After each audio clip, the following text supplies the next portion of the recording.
আসসালামু আলাইকুম বন্ধুরা, যে যেখান থেকে আমার এই ভিডিওটি ওপেন করেছেন প্রত্যেকের প্রতি রইল অসংখ্য সালাম ও ভালোবাসা। আশা করি প্রত্যেকে সুস্থ এবং নিরাপদে আছেন। তো বন্ধুরা, আমরা যারা ইমো ইউজ করি তাদের প্রত্যেকেরই অত্যন্ত জরুরি হচ্ছে ইমোর কিছু সেটিংস জেনে নেওয়া।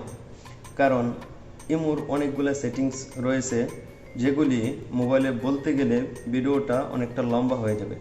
তাই 2-3টা করে কিছু সেটিংস বলে দেই, এতে আপনাদের ছোট ছোট ভিডিও দেখে আপনাদের ইমো সেটিংসগুলাই করে নিতে সুবিধা হবে। তাই ভিডিওটা স্কিপ না করে ভিডিওটা দেখে আপনাদের ইমো সেটিংসগুলি করে নিতে পারেন।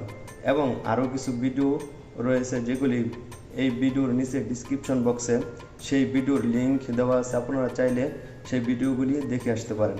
তো বন্ধুরা, চলেন আজকে 3টি ইমো সেটিংস দেখাবো যেগুলি দেখা এবং জানা অত্যন্ত জরুরি আমরা যারা ইমো ইউজ করি তাদের জন্য। তো বন্ধুরা, চলেন দেখি সেই 3টি গুরুত্বপূর্ণ ইমো সেটিংস। বন্ধুরা, আপনারা যদি ইমো ব্যবহারকারী হয়ে থাকেন তাহলে অবশ্যই ইমোর কিছু গুরুত্বপূর্ণ সেটিংস সম্বন্ধে আপনাদের ধারণা থাকা অতি জরুরি। না হয় এতে আপনারা ফিউচারে অনেক সমস্যা হতে পারে। তো বন্ধুরা, আমরা প্রথমে যে সেটিংসটা দেখাবো সেটা হচ্ছে ইমো হ্যাকিং। তো বন্ধুরা, আমি চলে যাচ্ছি আমার ইমোতে প্রবেশ করার পর বন্ধুরা এখানে দেখতে পাচ্ছেন প্লাস আইকন, এখানে ক্লিক করবেন। এখানে ক্লিক করার পর বন্ধুরা মোর অপশনে ক্লিক করবেন। মোর অপশনে ক্লিক করার পর আপনারা যেটা করবেন, এখানে সেটিংস নামের একটি অপশন পেয়ে যাবেন, সেখানে ক্লিক করবেন। সেখানে ক্লিক করার পর আপনারা দেখতেছেন ইমো অ্যাকাউন্ট সেটিংসে ক্লিক করবেন। ইমো অ্যাকাউন্ট সেটিংসে ক্লিক করার পর বন্ধুরা যেটা করবেন, এখানে দেখতে পাচ্ছেন ম্যানেজ ডিভাইসে ক্লিক করবেন। ম্যানেজ ডিভাইসে ক্লিক করার পর বন্ধুরা আমার ইমো যে ডিভাইসে চলতেছে সেই ডিভাইসের নামটা এখানে শো করতেছে। তো বন্ধুরা, যদি আপনাদের ইমো হ্যাক হয়ে থাকে তাহলে নিচে সেই ডিভাইসের নামটা দেখিয়ে দিবে। তো বন্ধুরা, এখান থেকে আপনারা সেই ডিভাইসের নামটা কেটে দিতে পারেন। তো বন্ধুরা, আমার চলতেছে নোকিয়া 5.3। আপনাদের ইমো যদি কেউ হ্যাক করে থাকে তাহলে সেই ডিভাইসের নামটা নিচে শো করবে। তো এখান থেকে আপনারা সেই হ্যাকিং অর্থাৎ যে হ্যাক করে আপনার ইমো ইউজ করতেছে সেই ডিভাইসটা আপনারা এখান থেকে ডিলিট করে দিতে পারবেন। তো বন্ধুরা, এই ছিল আমার প্রথম ইমো সেটিংস। তো বন্ধুরা, চলে এলাম ইমোর দ্বিতীয় সেটিংসে।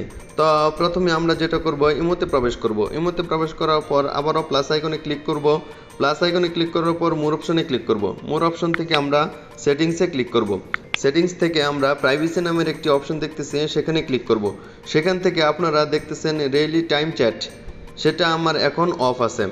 এখন এটা যদি আমি ওপেন করে দেই তাহলে আমি কারোর সাথে ইমোতে চ্যাট করার সময় আমি যা লিখতেছি সে তা দেখতে পারবে সেন্ড করার আগেই। আর যদি এটা বন্ধ করে রাখে তাহলে আমি লেখার সময় সে দেখতে পারবে না। আপনারা যদি এটা চালু রাখেন তাহলে আপনি যাই টাইপ করবেন, যাই আপনি লিখবেন সে সেন্ড করার আগে তা দেখতে পারবে। আর যদি আপনি টাইপিং করার পর যদি কেটে দেন তাও সে দেখতে পারবে। তো বন্ধুরা, আপনারা এটা বন্ধ করে রাখলে ভালো হবে, কারণ আপনি যদি ভুল কোনো কিছু লিখে ডিলিট করে দেন তাহলে সে দেখতে পারবে। আর যদি এটা বন্ধ থাকে তাহলে সে আর দেখতে পারবে না, সেন্ড করার পর তা শো করবে। তো বন্ধুরা, এটাই ছিল আমার দ্বিতীয় ইমো সেটিংস। তো বন্ধুরা, তৃতীয় নম্বরে যেটা দেখাবো এটা হচ্ছে ইমোর গুরুত্বপূর্ণ একটি সেটিংস। তো সেই সেটিংসটা হচ্ছে আপনাদেরকে ইমোতে অপরিচিত কেউ কল করতে পারবে না। তো বন্ধুরা, সেটা দেখতে হলে ভিডিওটা স্কিপ না করে ফুল কন্টিনিউ দেখতে থাকেন। তো বন্ধুরা, আমরা প্রথমে যেটা করব, ইমোতে প্রবেশ করার পর প্লাস আইকনে ক্লিক করব। প্লাস আইকনে ক্লিক করার পর মোর অপশনে ক্লিক করব। মোর অপশন থেকে আমরা সেটিংসে ক্লিক করব। সেটিংসে ক্লিক করার পর প্রাইভেসি এখানে ক্লিক করব। এখান থেকে আপনারা দেখতেছেন কলস, এখানে ক্লিক করব। এখানে ক্লিক করার পর বন্ধুরা দেখতেছেন আপনারা এভরিওয়ান, এখানে টিক চিহ্ন দেওয়া, অর্থাৎ আমাকে সবাই কল করতে পারবে। আর যদি টিক চিহ্ন মাই কন্ট্যাক্টে টিক চিহ্ন দিয়ে রাখে তাহলে আমাকে সবাই কল করতে পারবে না। আমার সাথে যাদের নাম্বার কন্ট্যাক্ট অর্থাৎ আপনার মোবাইলে সেভ করা আছে শুধু তারাই আপনার সাথে কন্ট্যাক্ট করতে পারবে, ফোন করতে পারবে। এছাড়া আপনাদেরকে আর কেউ ফোন করতে পারবে না।